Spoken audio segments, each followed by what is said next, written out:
السلام علیکم.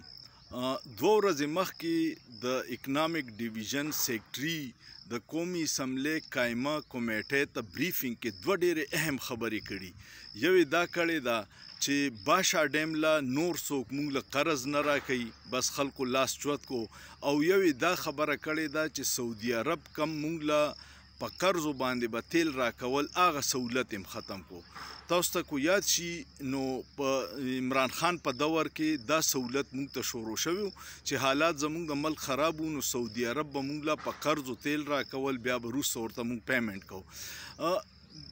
دا خبرې ولې د نهج ته رالې چې کو تاسو ته یاد شي نواز شریف چې کله د لندن نه راتلو او د الیکشن نه مخکې او هغه لاړو سعودي عرب ته، نو دلته کې چې کم میډیا چینلې وي د مسلم لیګ نوم دا عادت دی چې هغه په میډیا چینلو ډېره لوی خرچه کوي، اشتهارونه ورکوي، د قوم پیسه غرقوي.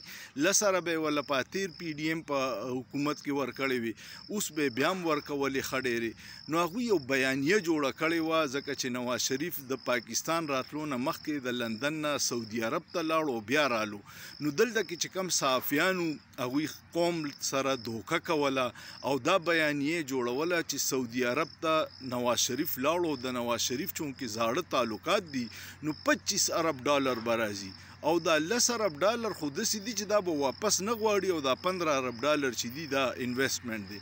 خو هغه ټولې خبرې دروغ شوې ځکه چې انټرنیشنل کمیونټي هم ستانه بیلې فیصلې نشي کولی چې ستا ملک کې حالات داسي چې سیاسي تباهي، عدم استحکامي، څوک لیونی دی چې دلته راځي او انویسټمنټ کوي، انساني حقوق تباه دی، عدلیه تباه ده، امن و امان تباه دی، سیاست تباه دی. په داسې حالت کې به څوک تاله راشي او بیا هم چې زموږ دا فیصله ساز سترګې پټې کړي او د دې شیزونو ته توجه نه ورکوي، نو الله دې زموږ په ملک باندې ډېر رحم وکړي.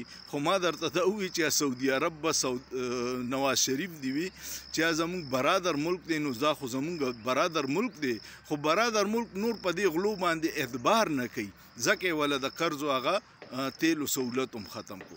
ستاسو څه خیال دی؟ سوچ پیو کې په سوچ کې څه ګناه نشته.